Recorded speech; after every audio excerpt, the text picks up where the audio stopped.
लूकचे पुस्तक 6 अध्याय वचन 36. जसे तुमचे पिता दयाळू आहे तसे तुम्हीही दयाळू व्हावे.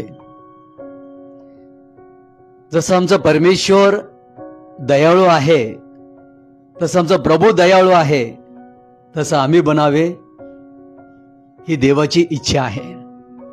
याकोबाचे पत्र 2 अध्याय वचन 13 काय सांगतो? ज्याने दया केली नाही त्याचे न्याय दया वाचून होणार आहे, आणि ज्याने दया केलेत तो देवाच्या न्यायाच्या हातून तो सुटणार आहे. त्यांच्यावर दयाचे प्रश्न येणारच नाहीयेत. म्हणून बायबल सांगतो की योहान 3:16 मध्ये देवाने जगावर एवढी प्रीती केले की त्याने आम्हासाठी एकुलता एक पुत्र दिला. जो कोण त्याच्यावर विश्वास करतो त्याचा नाश होऊ नये, तर त्याच्या काय आहे? आनंदकाळ जीवन आहे. देवाने दया केलेत. प्रभू येशूद्वारे आनंदकाळ जीवन आहे. येशूकडे पाप क्षमा आहे. येशूद्वारे स्वर्गमध्ये एंट्री आहे, प्रवास आहे.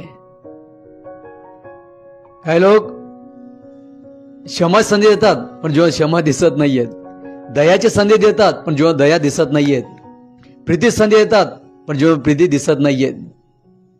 मग याकोबाचे पत्र काय सांगतो की पहिल्या 2 अध्यायामध्ये काही लोक तोंड बघून सेवा करतात, तोंड बघून सहाय्य करणे, तोंड बघून मदत करणे, म्हणजे चेहरा बघून.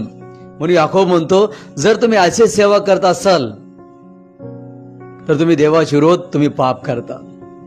या वचनानुसार जसं आमचा परमेश्वर दयाळू, तसं आमचा प्रभू दयाळू आहे, क्षमाळू आहे, तसा आम्ही बनण्याचे प्रयत्न करू. आमचा बापासारखा, बापाचा स्वभाव, बापाचे गुण, देवाचा स्वभाव आमच्यातून दिसलेच पाहिजे लोकांना. देवबाप करो, तुम्हाला आशीर्वादी करो.